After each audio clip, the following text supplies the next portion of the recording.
In 2004, in preparation for my documentary, Are You My Brother?, I interviewed my two grandparents, Jim and Eileen Graham, about how they met. The following is their story. As you've gone away, I mean, I'd like to hear the story about how you met, some of the stuff when you were kids, stuff that we couldn't possibly understand from living in our time. I mean, it's pre-computer, pre-car. Well, you aren't pre-car, but you know. Pre-car for me, almost. Oh, really? Yeah, because we never owned a car in Cardiff. All I had was a bicycle, and that got stolen. So. Where did it get stolen from? From the back of the house. It was like in a. What they have lanes in Cardiff. At the back of a regular street, you have your yard and then a back door, and then behind that is what they call a lane. Uh-huh. And my bicycle was, I thought, tied down there, and I bought it myself. I'd saved up my money, and it How got much did it cost? stolen. I can't remember exactly now, but I know that it was if it was, say it was 10 or 15 pounds. That's really, back in those days, a pound was $4, about $60 or less. And as I say, that's because the pound was worth $4 in It was those strong days. back then, I guess. Yeah, I think it's like $2 now. Yeah, it's very poor now. But anyway, so mostly I depended on the bus or walked or the streetcar. Hey, what was a street? Was a streetcar just like a train? Tram, like a tram. What you call a tram that went on track, yeah. Was it electric or was it like a? Yeah. Electric. It had a, I don't know, like an antenna that would reach up. Oh, like in San Francisco. So yeah, and go, cling to that, and then it would go down. And stop at all the stop signs and pick up people, and Yeah. it was always 2-story, and the buses were 2-story, so you had people up and down, and so that was one way you got around, no matter where, no matter what you did. During the war, there was no kind of vehicles except Taxis. taxis. You could, but they were very expensive, and nobody went in a taxi. No nice girls went in taxis. Boy, I'd get off the ship, I'd be so damn tired from working all day, and I'd say, well, let's take a taxi. No, it isn't far, and damn, she'd work me all the way into town and back again. 4 miles. Yeah, that's all. Just I didn't want to be seen getting in and out of a taxi. Would you have been made fun of, or? Well, you'd have been talked about, maybe a fallen woman. Not exactly a fall, but oh, look at her. She's, what? She's up Mr. to. Richie Rich? Yeah. Oh, okay, yeah. And I didn't want anything, any spotlight on me. And everybody was the same. And as I say, a bus would stop almost outside the door, and I could jump on that. And the only thing is, during the war, everything quit at 10 o'clock, so you had to walk. Yeah. What were dates like when y'all first started dating? I mean, would you like take her out to dinner, movies, sort of thing, same as today? Yeah. We would. His ship would be in port, and it would be in dry dock, wouldn't it? What they call dry dock. No, not just down at the Queen's Dock. At the Queen's Dock, and he would work during the day, and we'd have a date for that night, and he would take me. The first time I dated him, we arranged to meet in town, and we had a certain time, I forget the time, but he wasn't there, and I was just about to think I got brushed off, and another gentleman came up to me in a officer's naval uniform, And he said, "Are you Eileen?" And I said, "Yes." And he said, "Well, Jimmy sent me to take care of you. He had to work late, and he said that he'll be here as soon as he can." And so he took me, and we had a cup of tea and talked. And then he turned up. He was your pre-date? That was my pre-date, and it impressed me because of what he had done, that he had, rather than stand me up, as it were, he found somebody, and that was our first date. That was your first date? Was he asked you out before that, and y'all planned to meet, Yeah, and you had to be late? yeah. Oh. I had to shift the ship from one place, from one dock to another. Mm-hmm.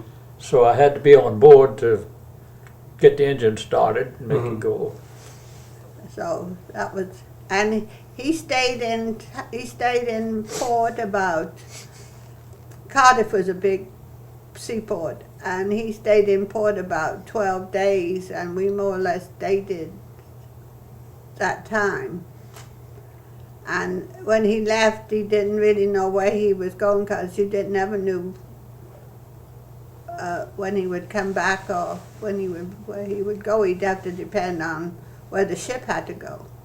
How's that? Did y'all date just about every day of that 12 days, or? Yeah, if I was available, yeah. If he could work. I mean, it wasn't every day, because there were so many things that had to be done with wartime. When Sunday rolled around, remember the trip up to We went to Penarth. Penarth, is a little town up the coast, and we had to take a train up there, huh? Yeah. And I got the cook to make us some sandwiches. And of course, the cook didn't make them dainty like. He just took this ham, and big thick stuff. And then he put butter on them, and then smothered it on. So we ate one sandwich, I think, and the other 2 or 3 we brought home, and her aunt took the sandwiches and she scraped the butter off of them, and she took the ham. And I don't know what else she did with She it, but packed it all away. We made several things out of that, because there was no food. You took the Americans' food and made more of it, huh? Oh yeah, because and it was white bread. Boy, they didn't know what white bread was. Well, we had to have a mixture of grains, during the war. There was no pure white flour. You were on rations right from the very beginning. Mm-hmm. So and it was true what he said about, and he scraped all the butter, because he put it on thick, and it was real butter, not oleo. And so we did that, and he would, when he came in, he always wore his uniform, and he would wear a Burberry coat, belted coat, real nice double-breasted coat, and he would put his hand inside his coat, and then he'd come out and he'd have a handful of tea bags in his hand as he went past the saloon. Was it the saloon? And on the ship he'd get a whole, he'd fill up his pocket with tea bags and then bring them to us, so we'd have extra tea. And oranges and apples. Yeah, and stuff like that. So he was very kind to us during that time. Gave you sandwiches and tea, huh? Yeah, because you couldn't buy candy. You couldn't, there was nothing to buy. During the war, there just wasn't No, any. nothing to buy. And I mean, you had to have, to buy food, we had to have stamps. I had a stamp book. And so what food we had, we always had to use our stamps to get them. So it was always nice to have this little extra that he would bring with him when he came. I was an engineer on the ships then, so we always had what we called an engine room cadet.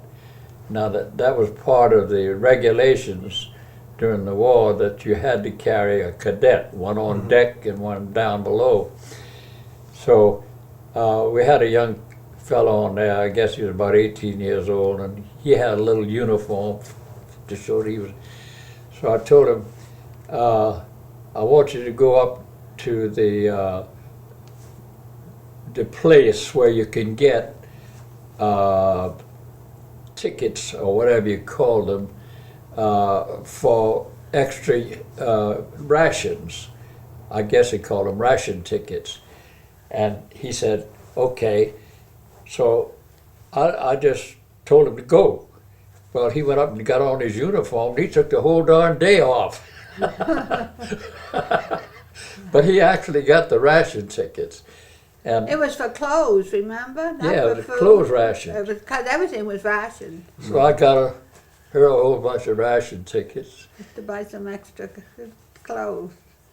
That See, was fun. That's funny. well, Took off the whole day. yeah, well, then he went, he had to sail off, and he went off back to America. After your 12 days were up. Yeah, and he was, I don't know, they were bringing over food and whatever for the war, whatever it was they were bringing. They brought everything over for the war, so he had to cross the Atlantic again. And I got one letter from a hotel in Brooklyn. I still got the letter. It's got it shows you the hotel on it, and Swimming pool. and everything. And anyway, that was the only letter I got. I didn't know. I never. Was it a postcard? Like it was a No, picture? it was a regular letter, written Oh, okay. letter, and as I said, I still have it. And anyway, he didn't know when he was coming back. Well, that was this. When I first met him, it was this time of year. It was Easter time. And he went off, and I didn't hear from him until July. And we were getting close to D-Day, well, it was D-Day. And he was bringing over things again. And he called up, and he was in port for another about 12 days, weren't you then? Yeah, we landed on the western shore of England, and then we came around and came into Cardiff that way. Uh-huh. when you have to think that all around England, the British Isles was mined with mines. So I mean, Coming through that ship channel is kind of dangerous. Going up, yeah. All our traveling. What is that called? Is that called the English Channel? Yeah, there was English Channel, and the channel he was going in through was the Bristol Channel. That's a channel of water that divides Wales and England, but everything was mined.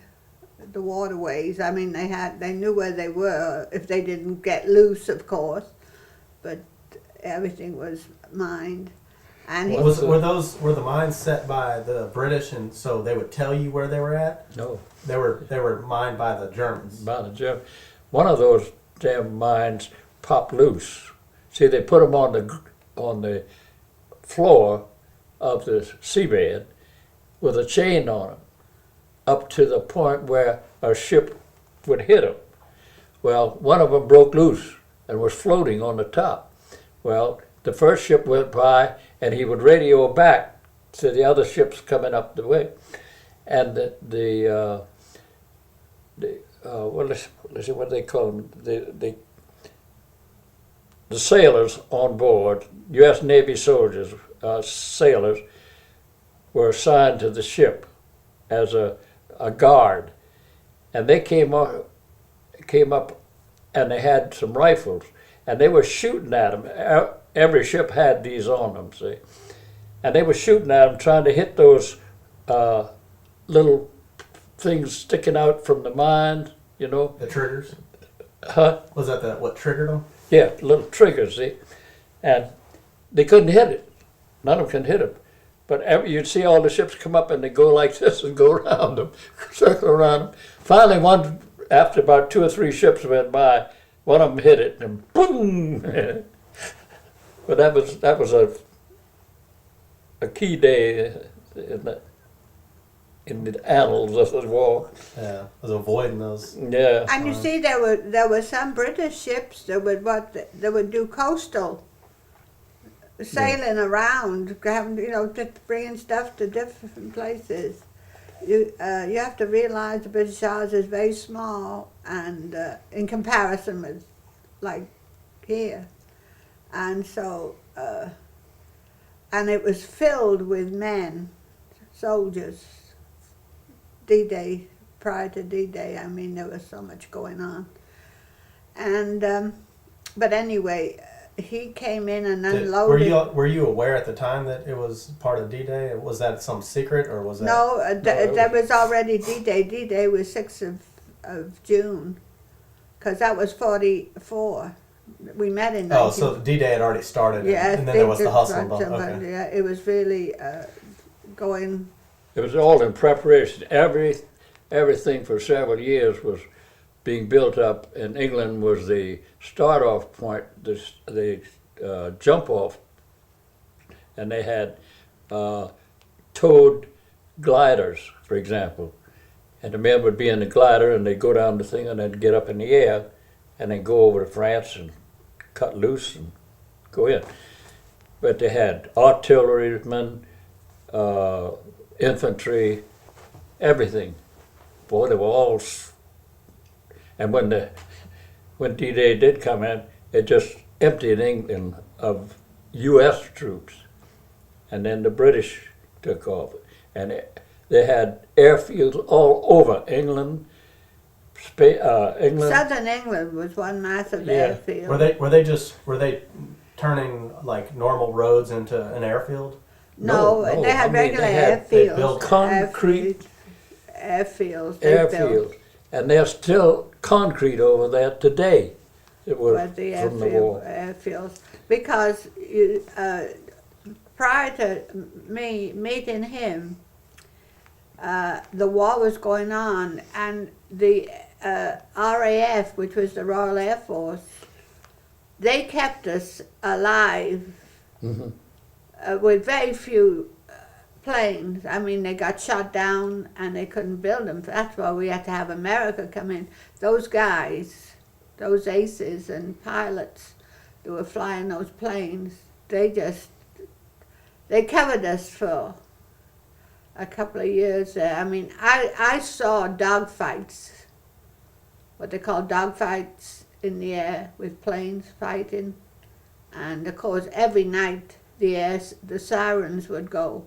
Yeah, when they would chase each other, trying to get put bullets in them and get them down. And they'd come down, and of course, every night you'd have different squadrons would be going over, and the minute it got dark, like then, you just start hearing a ooh, ooh, ooh of a lot of plane. I mean, this is not one plane, this is an armada, as it were, of planes going over. Makes a tremendous noise, even though they're that far up. But you would hear them going over the channel, and then in the morning, they'd have daylight. So just prior to D-Day, they had daylight and night flights, both of them. Americans and British, one would do one would do the other, and they tore up Europe with their bombs and things. Of course, a lot of them got killed as well.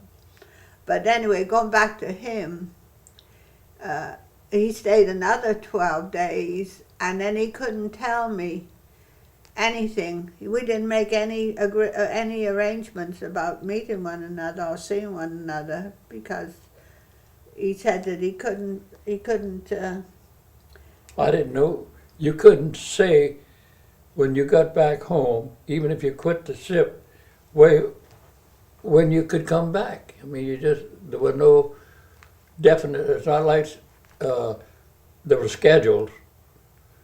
And what I was doing when I got off the ship, I would go back to New Orleans and raise my license, see, from 3rd to 2nd to 1st, and Your finally engineering chief. license. Yeah. So I was busy over here.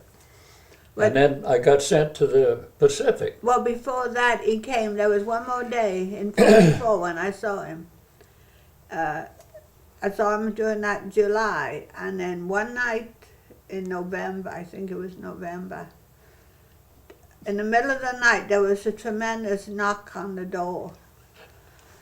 Scared the life out of us because, you know, we didn't have any men in the house. We had a lady and her children living with us because you had to rent your room, whatever room you had, it was filled, okay? Or you had to have a soldier. And so, anyway, it was him. And he was on his way,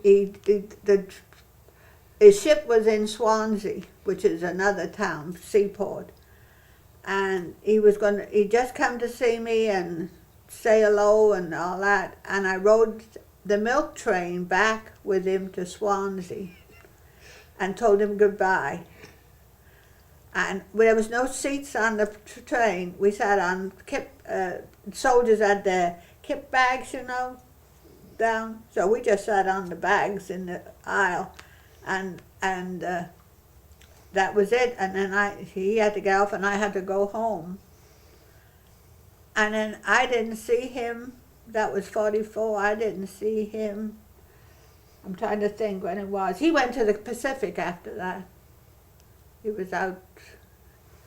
And I didn't hear from him until I guess I got the telegram in there, and it was a year or so later, asking me to marry him. Telegram, huh? Isn't that romantic? It's practical. See, I'd made a pledge to myself that I wasn't going to get married while the war was on, because boy, there was just thousands of girls who married these soldiers on an impulse or a quick marriage because the boy was going off. And then the boy would get shot and killed, and she'd have a baby or something, and she had to raise that baby by herself. And I just didn't want to be a part of that. So I didn't propose any idea. I had no ideas like that while the war was on. So when I went out to the Pacific, I went to Melbourne and to Sydney and to Manila up in the Philippines, and then back down to Sydney. And while we were in Manila Bay, a Japanese plane came in, and it didn't hit anybody, but everybody was blacking out, you know, to keep from being identified.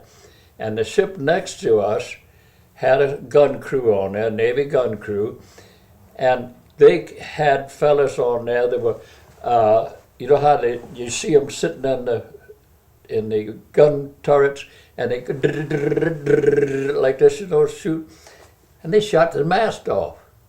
The mast of the ship just cut it off. Well, they were taking on. Y'all were sailing. Huh? Y'all Yeah, sailors. Yeah, sailors. They just. Well, anyway, they had to discharge that because the ship had to go to some place to get a new mast on it, I guess. It had the mast carried the wireless on it. You see, there was a piece of Army equipment called a Buffalo. It was like a half tank and a half open vessel, and it could go in the water, and these tracks would give them propulsion, and they could land on the sea islands, you know, in the Pacific. So they had to offload them off that ship that got the mast blown off and transfer them across the bay onto another ship, and I was the other ship. So then we had to take them down to Sydney and offload them. Well, that meant that we went to Sydney twice, and it extended our stay in the Pacific Mhm. by about 3 months, I guess, because that was a long haul, both from our standpoint and theirs. Well, then, instead of coming home from Sydney, we went up to Manila with a load of Australian,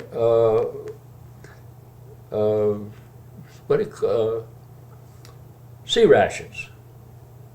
I think they were American sea rations, but anyway, all of this took extra time. Well, then, in the meanwhile, while we were in Sydney, the war got over in Europe, and then when we got finished offloading in Manila, and we're on our way home to San Francisco, the war was over in Europe. So that when I got to San Francisco, I got drunk the first night.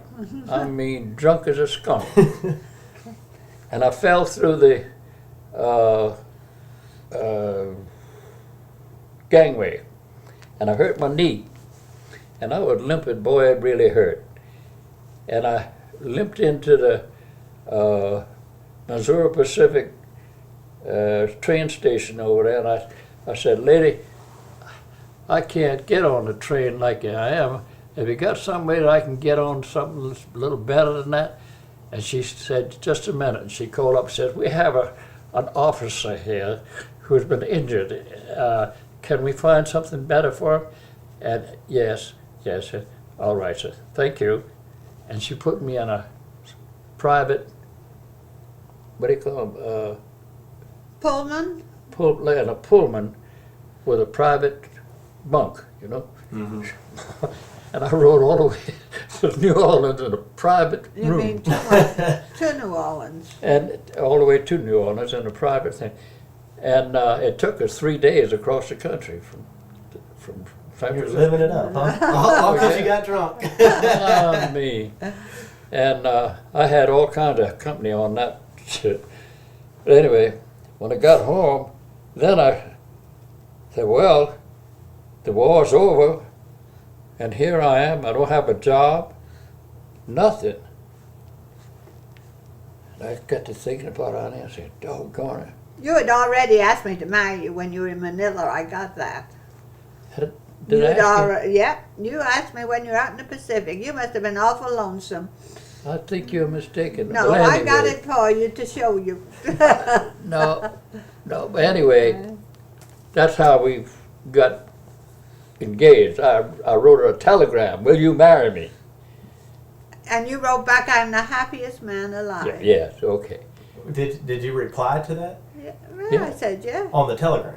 Yeah, that was the only way we got it. There was no cell phone. I'd heard the story before that he sent you a "Will you marry me?" But I didn't realize that there was some communication after that. Yeah, I said I would. I thought, I don't know. And your reply was that you were the happiest man alive. Alive, yeah.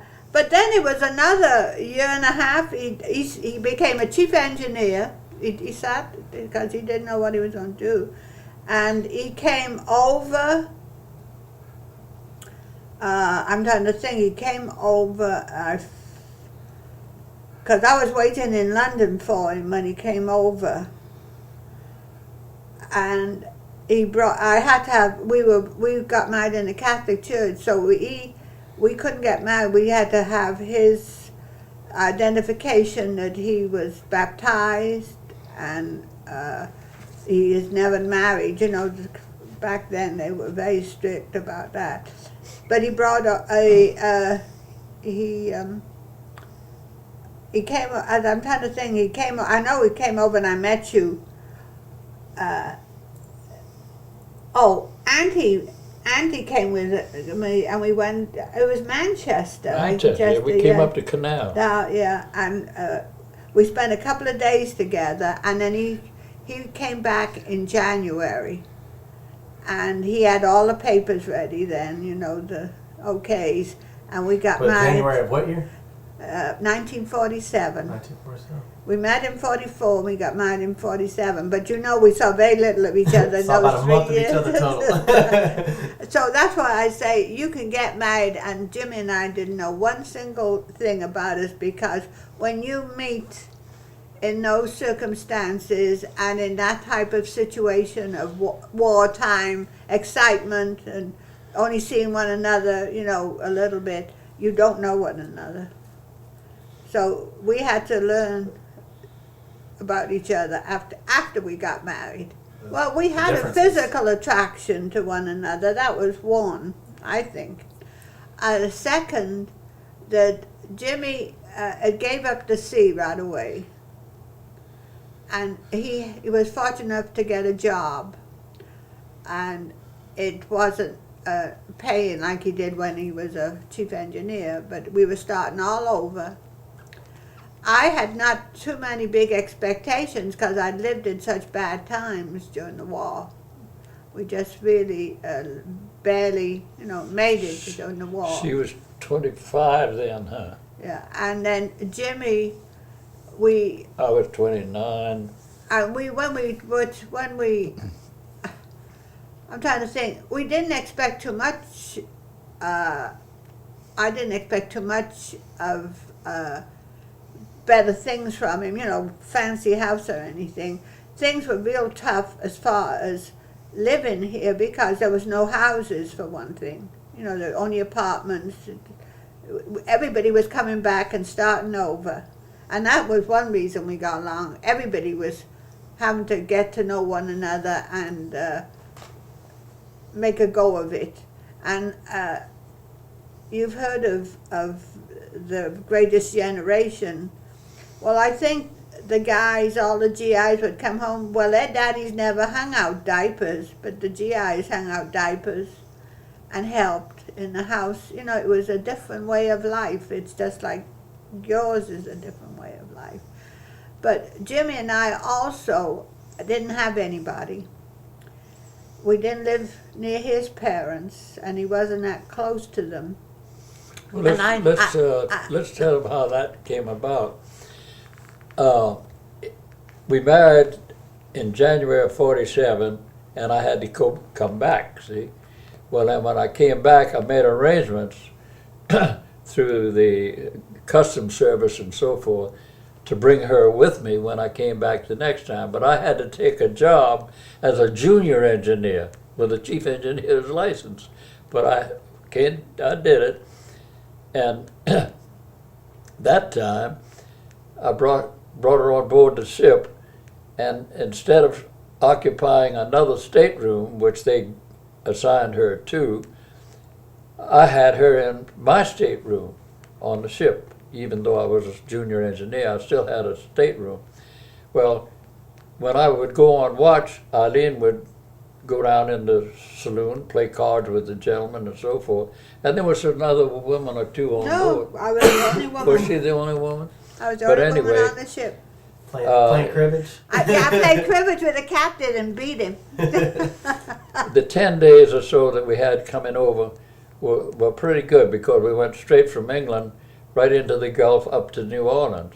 And she came over, she had all wool clothes on in July. Oh, well, anyway, I hated it. We came in, and when she was released, she and Mother and Lewis and Jerry, and no, Jerry wasn't there then. But anyway, we went to Mama's house, and Mother had taken poor Daddy and brought him into another bedroom and gave us their bedroom because it was right close to the bathroom. Well, we stayed there for about 3 weeks, huh? 2 2 or 3? 2 weeks. 2 weeks. And I told Eileen, I said, we got to get out of here because we can't just keep doing this. So, meanwhile,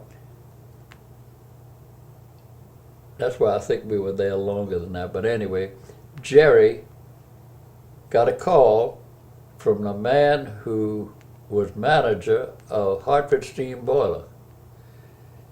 And it was Sunday, and everybody was there. Jerry and Lewis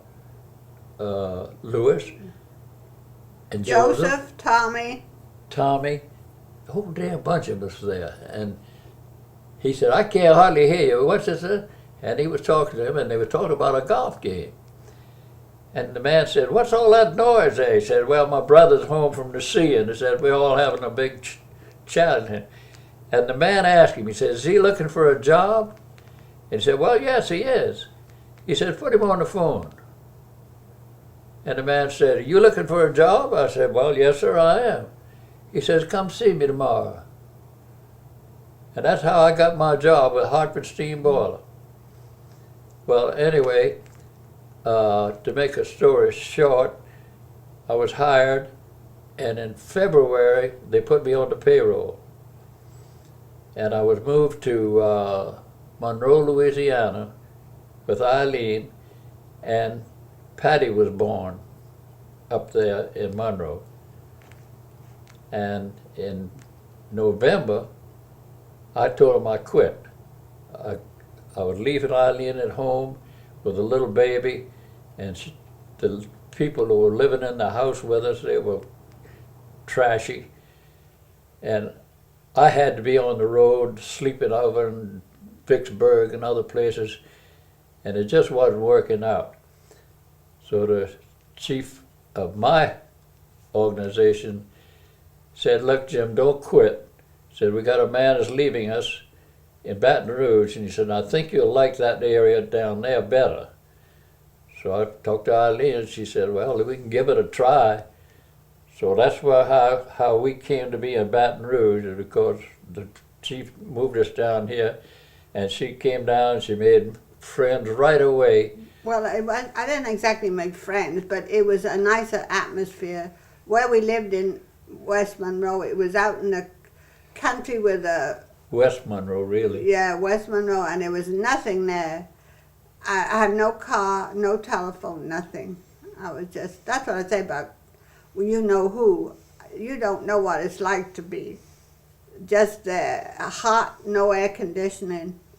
It was and one room was a bedroom, and the use of the use of the bathroom with the other couple, and then a kitchen.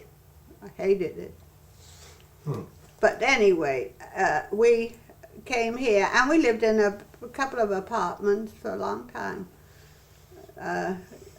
And we didn't buy a house till 1952. David was born in 51. He was already here. We bought that house on Evangeline. But you asked us how come we made it. First of all, we didn't have any in-laws, okay? Believe it or not, that causes a lot of trouble. I mean, no matter what, there's often trouble.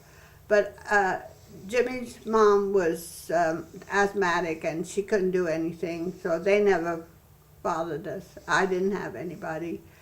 And so we depended on each other. I mean, if we were mad with each other, we either had to make it up or pout, okay? And you learn to live with one another that way. That's all I can say. I don't know so if you it's either made up and solved your problem, yes, or you did nothing and about it? I mean, I think that we were happy with each other, basically. And we didn't have much of anything as far as money was concerned, because we lived off Jimmy's salary, so we didn't have too much. And we were married in 47 of January, and Patty was born in June of 48, so I was 18 months old. We had a baby, and of course that was nice, having a baby. And then 3 years later I had David, and by that time we scraped up enough money, and after 5 years I went home for the first and only time.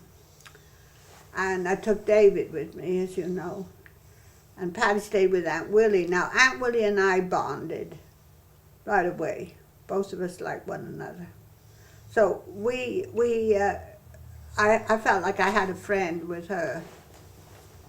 And so that was very nice. And once I got to England and visited, I still missed it because I missed it dreadfully. I didn't like the hot weather at all. But after I'd been there one time, I just started trying to adjust my life to this because it's a different environment complete to where I come from. You know, parks and sidewalks, and you could go places, and nearly everywhere I went, you couldn't go anywhere here. You must remember the Baton Rouge was nothing back in those days. Where we lived on Evangeline Street, that was almost the end of like North Baton Rouge, not quite, but it was. I mean, when you see it built up like that, it was just a little town. So we've grown with the town. And she's still friends with the neighbors from there. From Evangeline Street, yeah. Yeah. Yeah. That wasn't very far from here, was it? Evangeline? Yeah, it's a pretty good ways, yeah. Oh, okay. I didn't. But she lived across the street. She was another help. She lived across the street with her husband and 4 children, and her husband dropped dead one Christmas, just before Christmas. And I watched her raise the 4 children, and she was a strong woman. You know, she was determined. Mm-hmm. And she had a mother that helped, but I mean, she had 2 jobs, and she raised a good family. They turned out very good. And she was a good influence on me, and so was Aunt Willie. I felt like. Did Aunt Willie live here in town? No, she lived in New Orleans. So we spent every Christmas, Easter, you know, Thanksgiving, all the big holidays back and forth. I mean, this was when it was a 2-road, no I-10, road.